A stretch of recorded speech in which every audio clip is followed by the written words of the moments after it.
रूस ने नाटो पर ड्रोन बमों से भयानक हमला किया।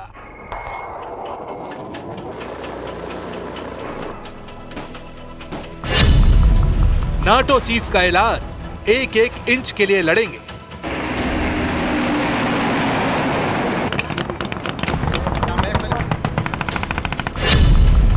पुतिन की धमकी, पूरा यूरोप बना यूक्रेन।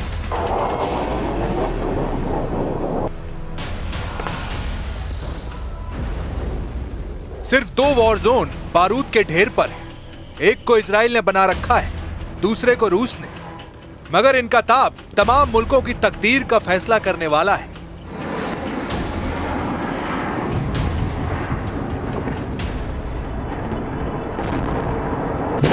कि बारूद की जगह अब एटमी हथियारों के इस्तेमाल का सिग्नल मिलने लगा है। आसमानी कैमरे में कैद हुई तस्वीरों ने सुपर पावर के खिलाफ बने एटमी चक्रव्यूह की तस्दीक कर दी है। यह सैटेलाइट तस्वीर पेंटागन में 100 दफा देखी गई है। ट्रंप ने भी इन तस्वीरों की डिटेल मांगी है, क्योंकि अमेरिका के लिए यह तीसरा एटमी खतरा बताया जा रहा है।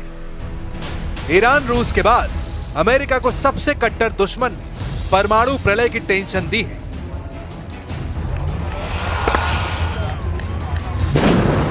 ईरान, रूस और चीन एक ऐसी टीम बना चुके हैं जिसकी काट ट्रंप के पास नहीं है। ईरान ने अमेरिका को युद्ध में बराबर की टक्कर दी है। रूस यूक्रेन युद्ध में अमेरिका को भागने पर मजबूर कर चुका है और अब चीन ट्रंप के लिए सबसे बड़ा चैलेंज लेकर वॉर जोन में आ गए हैं। सवाल है, ट्रंप का सबसे बड़ा सिरदर्द कौन सा युद्ध है? क्या रूस यूक्रेन युद्ध अमेरिका के लिए बड़ा खतरा है? क्या ईरान इजराइल का युद्ध सुपर पावर के लिए थ्रेट साबित हो रहा है, या फिर ट्रंप को असली टक्कर चीन से मिलने जा रही है? हर फ्रंट पर अमेरिका फंसा हुआ है। ईरान डील के लिए रेडी नहीं है। रूस ने अब नेटो को फोड़ने का ऐलान किया है। पुतिन ने यूरोप और नेटो को सीधी धमकी दी है कि अब जिसने भी यूक्रेन को मदद पहुंचाई उसे तबाह कर डालेंगे। जेलेंस्की ने पुतिन की धमकी को गंभीरता से लेने की अपील की है। जेलेंस्की ने कहा है कि रूस सबसे भयानक युद्ध की शुरुआत करने जा रहा है। Маємо інформацію від розвідки щодо підготовки Росією нового масованого удару. Будь ласка, зважайте на повітряні тривоги, бережіть життя. Наші служби оперативні, підготовлені, повітряні сили та інші захисники неба. रूस यूक्रेन युद्ध का विस्तार यूरोप तक होता दिख रहा है। रोमानिया में फटे ड्रोन बम से नेटो चीफ भड़क गए हैं। नेटो से पुतिन के टकराव का एपिसोड देखने से पहले चलते हैं चीन के उस बंजर बियाबान में, जहां की सैटेलाइट तस्वीरों ने सुपर पावर की धड़कनें बढ़ा दी हैं। चीन ने शिनजियांग के रेगिस्तान में एक विशाल मिलिट्री कॉम्प्लेक्स तैयार किया है। सैटेलाइट तस्वीरों से पता चला है कि चीन अपने परमाणु गोदाम के पास लॉन्च पैड, बंकर और कम्युनिकेशन नोड्स का विशाल नेटवर्क बना रहा है। चीन ने उस एटमी स्टोर के पास लॉन्च पैड बनाए हैं, जहां सबसे लंबी दूरी तक हमला करने वाली मिसाइलें रखी हैं। सैटेलाइट तस्वीरों की जांच में 80 से ज्यादा नए लॉन्च पैड पुख्ता तौर पर दिखाई दिए हैं। अचानक चीन के बढ़ते मिसाइल लॉन्चर और एयर डिफेंस बैटरी के बेड़े किसके लिए खतरा है, क्या समझना मुश्किल है। रॉयटर्स के मुताबिक सैटेलाइट तस्वीरों में ऐसी सुविधाएं भी दिखाई देती हैं जिनसे इलेक्ट्रॉनिक युद्ध, सैटेलाइट कम्युनिकेशन और कमांड ऑपरेशंस में चीन सर्वशक्तिमान साबित हो सकता है। ड्रैगन का रेगिस्तान में बना ये इंफ्रास्ट्रक्चर 8 भुजाओं वाले 2 ढांचे पर आधारित है। इन्हें पिछले 6 साल में पूर्वी शिनजियांग प्रांत में बनाया गया है। दोनों ढांचे हामी परमाणु भंडार क्षेत्रों के दक्षिण पश्चिम क्षेत्र में मौजूद है। इनमें से एक लगभग 140 किलोमीटर दूर है, वहीं दूसरा लगभग 230 किलोमीटर दूर है। इन ढांचों में सैनिकों के रहने की जगह, बड़े बड़े सैन्य वाहनों के रखने की व्यवस्था भी, यहाँ हवाई अड्डा और रेल लाइनें भी हैं, जो इन ढांचों को हामी के परमाणु भंडार से जोड़ती हैं। चीन ने ताइवान को कब्जे में लेने की धमकी हाल ही में दी है। ट्रंप की चाइना विजिट में भी जिनपिंग ने ताइवान पर उनसे अमेरिका के स्टैंड में बदलाव की मांग की थी, लेकिन ट्रंप ताइवान को चीन के हवाले करने के लिए तैयार नहीं है। क्योंकि ताइवान एशियाई प्रशांत में शक्ति संतुलन के काम आता है। इसलिए चीन अपनी एटमी पावर से अमेरिका को अलर्ट कर रहा है, क्योंकि चीन सागर में युद्ध भड़का तो अमेरिका दखल देगा।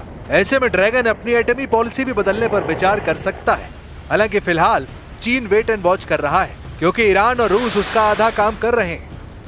रूस पर यूरोपीय देशों पर हमले के आरोप लगने लगे हैं। रोमानिया में ड्रोन बम धमाकों से नेटो फोर्स बौखला गई।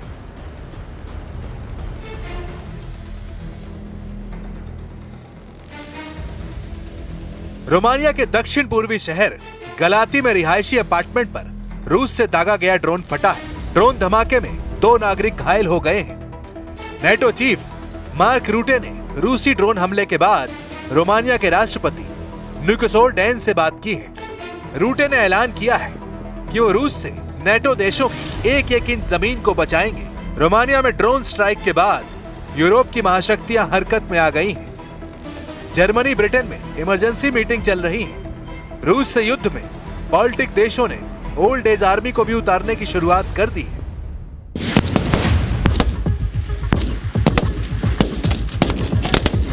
पुतिन को रोकने के लिए अब नेटो को बुजुर्गों की फौज उतारनी पड़ रही है। यह है पूर्वी यूरोप में रोमानिया, और यहाँ प्रहोव की एक फायरिंग रेंज में पुतिन को रोकने की तैयारी चल रही है। एक सैनिक को गौर से देखिए। नेटो की दीवार बनने के लिए रोमानिया में अब बूढ़ों को उतार दिया गया है। पुतिन के युद्ध को काबू में करने के लिए रोमानिया की फौज हैरान कर रही है। पुतिन की सेना को रोकने वालों में यह है 55 साल के होरिया एक व्यापारी है। यह है फाचू योनत्स, उम्र 44 वर्ष, बैंक में काम करते हैं। यह है 51 साल की कॉन्स्टेंटिन मार्शल, एक अर्थशास्त्री है। ऐसी पूरी बटालियन तैयार हो रही है। पूर्वी यूरोप का देश रोमानिया नेटो का सदस्य है और पोलैंड के साथ उस पर भी रूस वाला खतरा बहुत तेजी से मंडरा रहा है।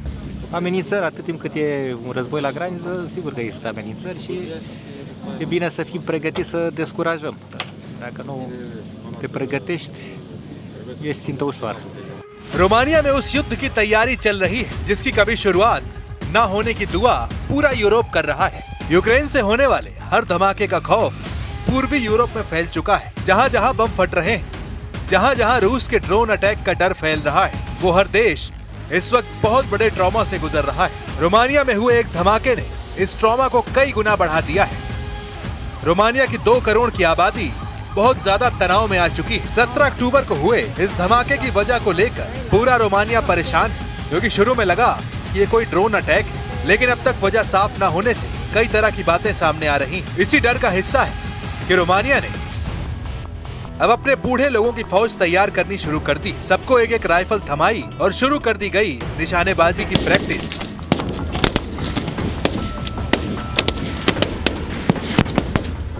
20 ceva de ani a fost ultima oară când am tras. Când ați făcut armata? În 2004. Vremea lungă care a trecut de la ultimele conflagrații mondiale în care au fost implicate mai multe state, e posibil ca oamenii să mai uite cât de mult rău poate să producă un război. Sperăm să nu ne confruntăm cu așa. Romania ने 2007 सैन्य service अनिवार्य करने वाला system 2007 में खत्म कर दिया था, लेकिन 18 साल बाद अब पुतिन के गुस्से ने पूरे यूरोप का ब्लड प्रेशर संकट में पहुंचा दिया है। रूस और यूक्रेन युद्ध के खतरे ने यूरोप को कैसे डराया हुआ है, इसके कुछ आंकड़े आपको हैरान कर देंगे। पोलैंड ने अपनी रिजर्व फोर्स 5 लाख तक बढ़ाने का फैसला किया है। जर्मनी में अब रिजर्व फोर्स बनाने के लिए 6 महीने की आर्मी ट्रेनिंग देने की तैयारी हो रही है। रिजर्व सैनिकों की तादाद 2 लाख तक जा रही है। डेनमार्क में सबको 4 से 11 महीने की आर्मी ट्रेनिंग देने का प्लान है। इसमें महिलाएं भी शामिल होंगी। फिनलैंड में 9 लाख रिजर्व फोर्स है और ये यूरोप में सबसे तेजी से युद्ध की तैयारी करने के लिए जाना जाता है। नेटो देशों ने 2022 में मैड्रिड में हुई मीटिंग में तय किया था कि रिजर्व फोर्स बढ़ाई जाएगी। पिछले 3 सालों के दौरान नेटो के नेता बार बार मिलते रहे, लेकिन पुतिन के आगे मजबूर नजर आ रहे हैं। पुतिन के खतरनाक हमलों ने इस मजबूरी को कई गुना बढ़ा दिया है। जमीन से आसमान तक नेटो ने अब पुतिन को रोकने के लिए एड़ी चोटी का जोर लगाना शुरू कर दिया है।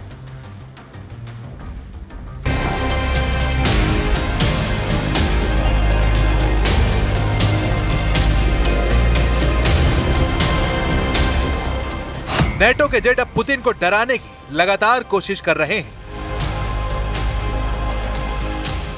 नेटो के फाइटर जेट रूस को उसकी हद बताना चाहते हैं।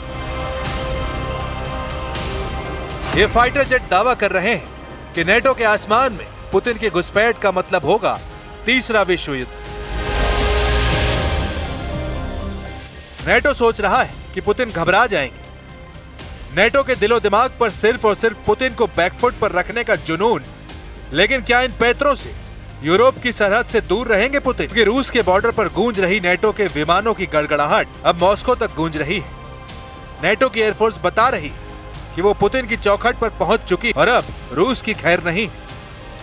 लेकिन डोनाल्ड ट्रंप के रूखे रवैये ने जेलेंस्की के साथ साथ नेटो के होश उड़ा दिए हैं। व्हाइट हाउस में जेलेंस्की से मिलने के बाद ट्रंप ने एक तरह से कह दिया है कि पुतिन को रोकना अब उनके बस की बात नहीं है।